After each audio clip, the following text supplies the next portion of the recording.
Bonjour à tous, j'espère que vous allez bien. On se retrouve aujourd'hui pour la première vidéo du calendrier de l'Avent.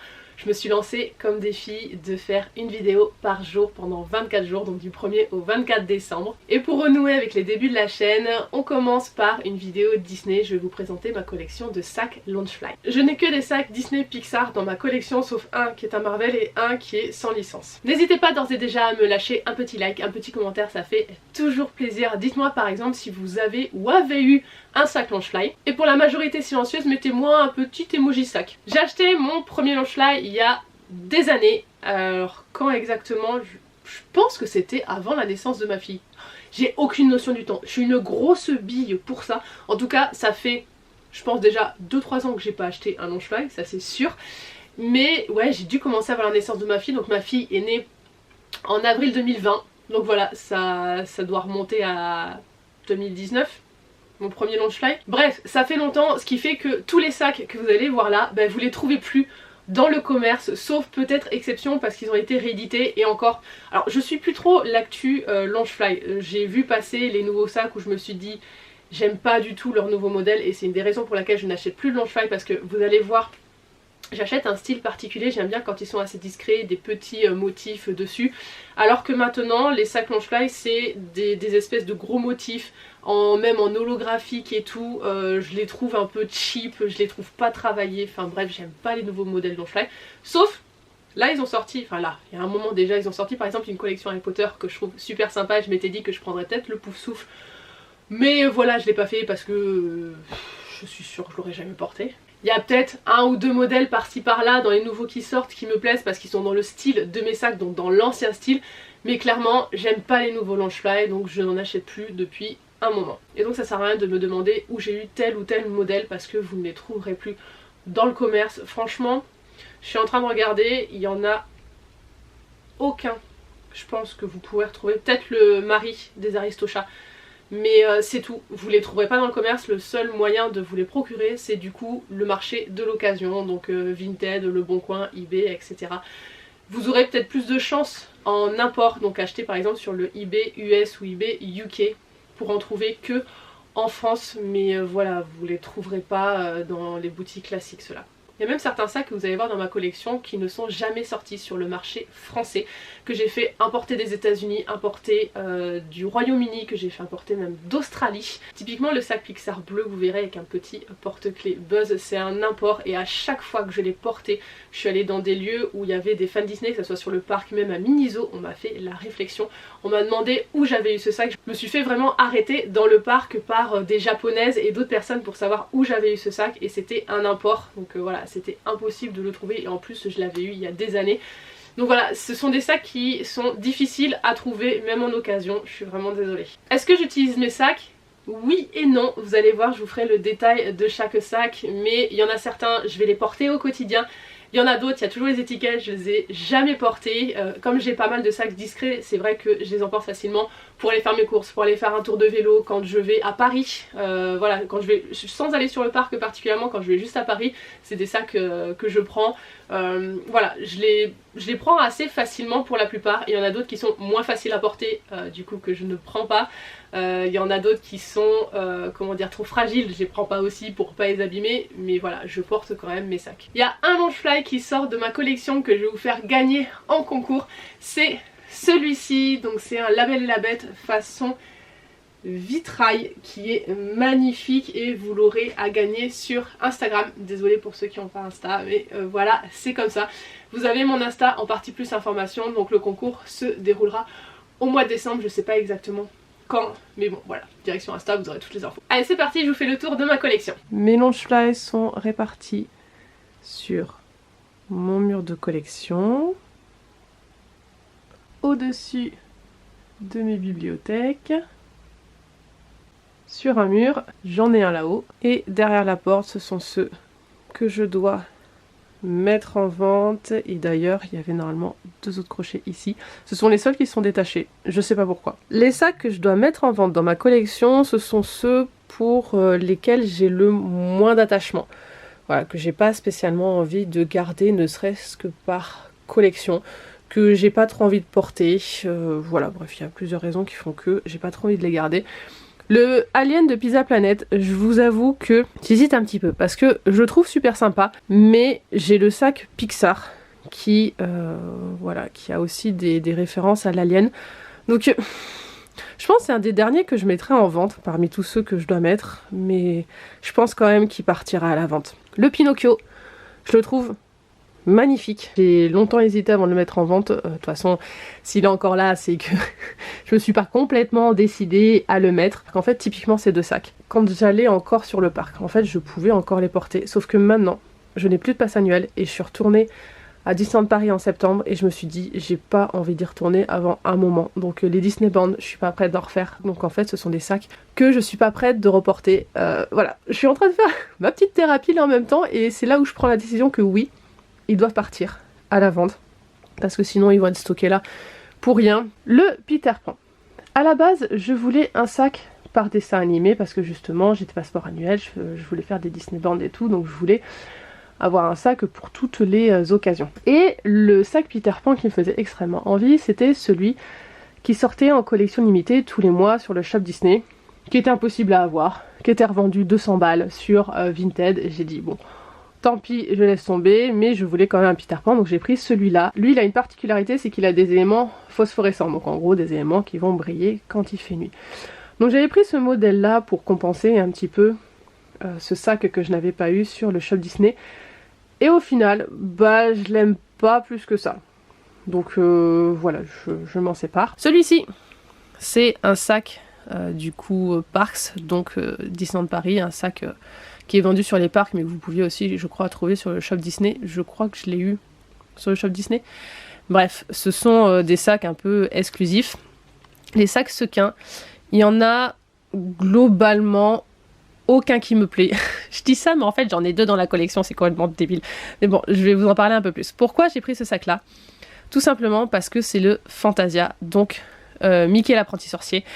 Et c'est mon Mickey préféré et j'aimais bien faire des tenues sur ce personnage-là, c'est pour ça que je l'avais pris. Mais voilà, je me dis que c'est vraiment trop spécifique pour le garder pour une tenue en fait. Et clairement, je ne sortirai pas avec dans la vie de tous les jours.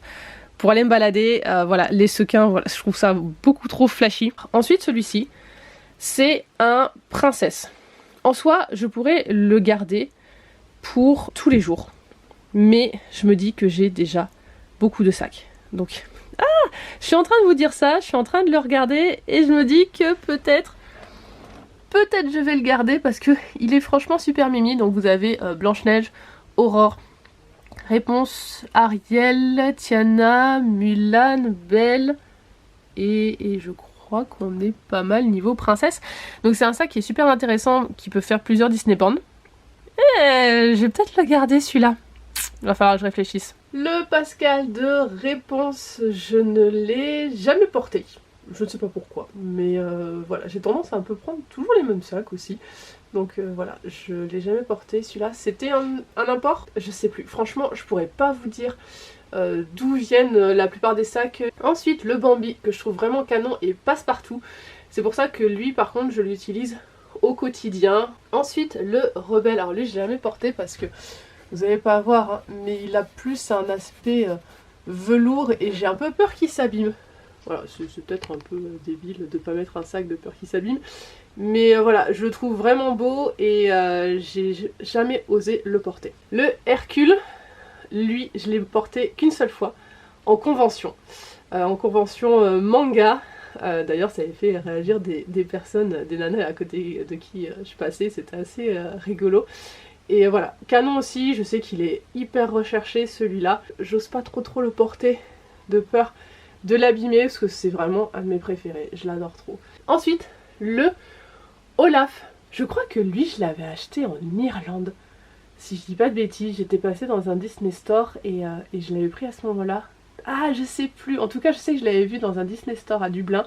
Je sais plus si c'est là où je l'avais pris ou ailleurs. Bref, un petit Reine des Neiges, donc Olaf et Bruni. Je sais pas si vous voyez, mais il y a le petit Bruni dessus. Passe-partout aussi, je trouve, mais je l'ai jamais porté. Voilà, je l'aime bien, mais je sais pas pourquoi. Voilà, il y a certains sacs, je les aime beaucoup, et je les porte pas.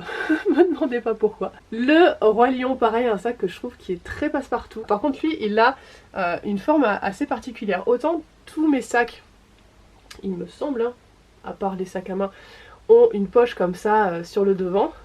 Autant lui c'est une poche zippée, du coup interne on va dire, il n'y a rien qui ressort. Désolée, je suis en train de pousser mon trépied, ça fait des bruits bizarres. Celui-ci, je l'ai porté hyper souvent. Je pense que c'est celui que je prends le plus. Donc le Pixar, où vous avez plusieurs références dessus. J'ai rajouté un petit porte-clés Buzz dessus, il n'est pas d'origine hein, sur le sac, c'est moi qui l'ai rajouté. Voilà, lui c'est vraiment ouais, le sac que j'ai le plus porté. Ensuite, un sac que j'hésite à garder parce que je le trouve très joli. Je l'ai pas encore porté. Et lui c'est pareil, je l'ai souvent porté aussi. Je l'ai même pris au Puy du Fou. Les sacs qui sont accrochés ici. Le Winnie. Typiquement c'est un sac qui n'est pas discret, que je ne mettrai pas pour sortir au quotidien, que clairement je pourrais mettre que sur le parc. Mais je le trouve trop beau. J'arrive pas à m'en séparer, on est loin des sacs en fait que j'aime porter, mais je sais pas, j'y arrive pas celui-là. Pourtant, Winnie c'est pas un personnage que j'aime, hein. Vraiment je le porte pas dans mon cœur particulièrement, mais je trouve ce sac vraiment trop beau.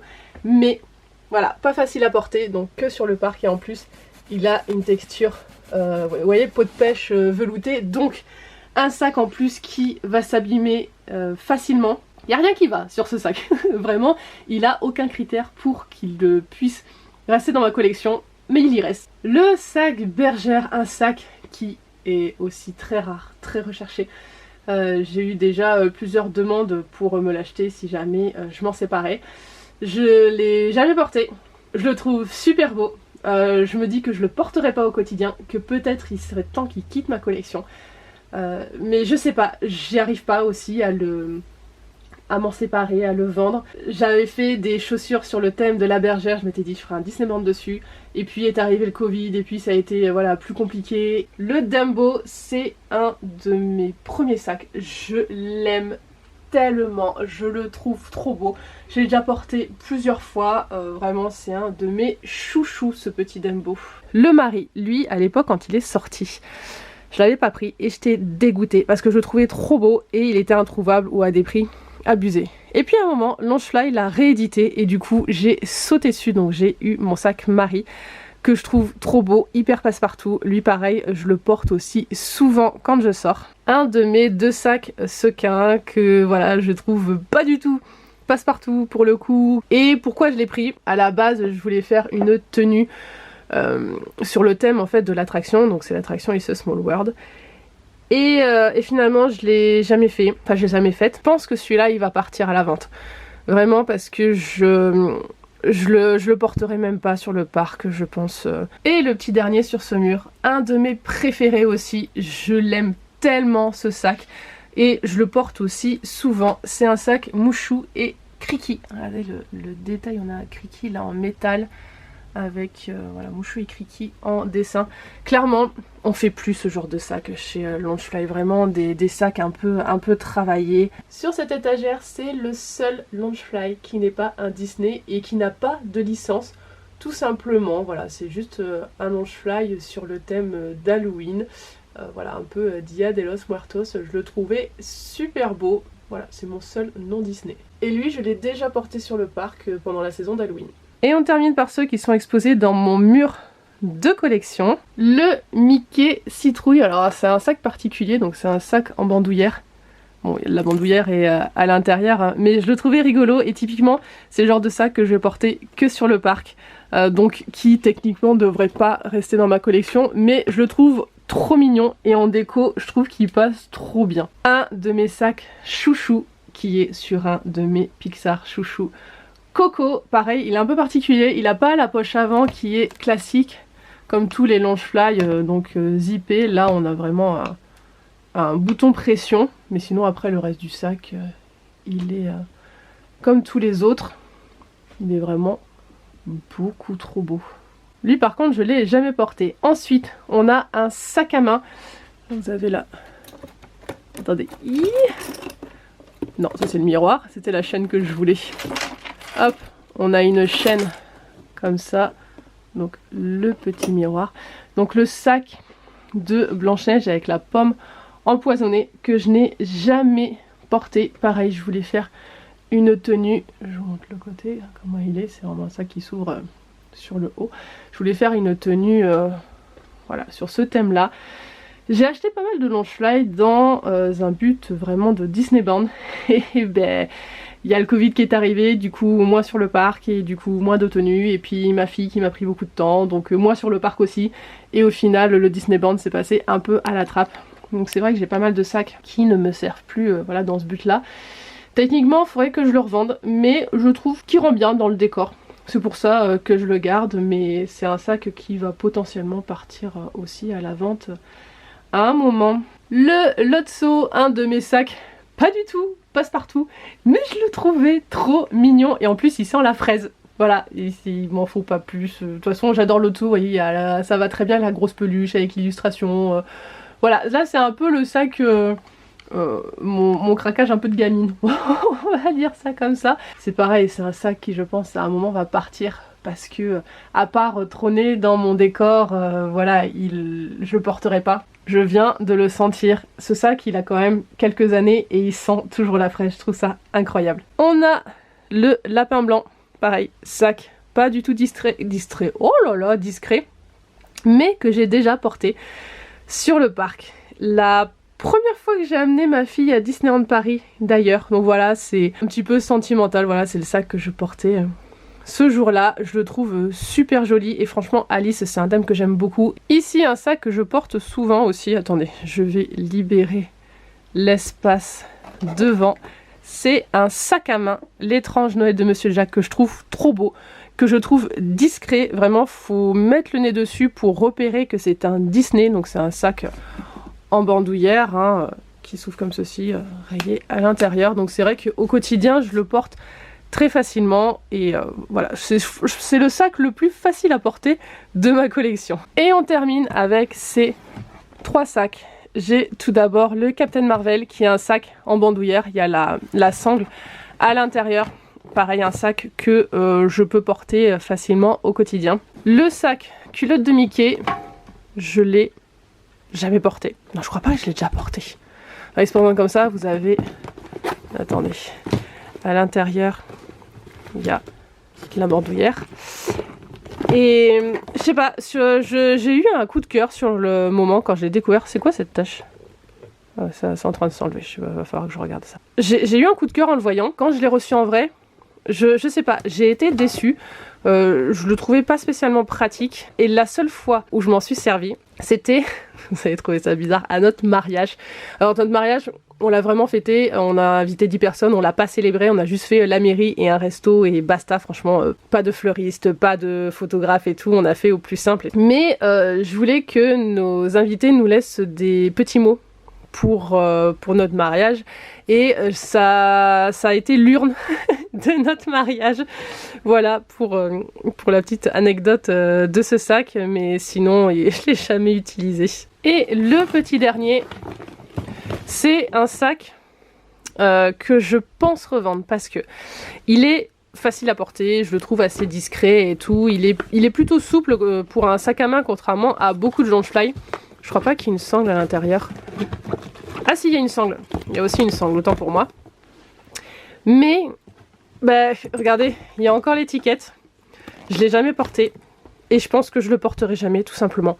Donc plutôt qu'il dorme dans ma collection, il va rejoindre quelqu'un qui l'appréciera plus que moi. Surtout que Steamboat Willie, c'est pas un thème qui me touche plus que ça. Voilà pour ma collection de Loungefly, j'espère que ça vous a plu. Dites-moi en commentaire quel est votre sac préféré parmi tous ceux que je vous ai présentés. Je vous fais plein de bisous et je vous dis à la prochaine pour une nouvelle vidéo. Bye bye!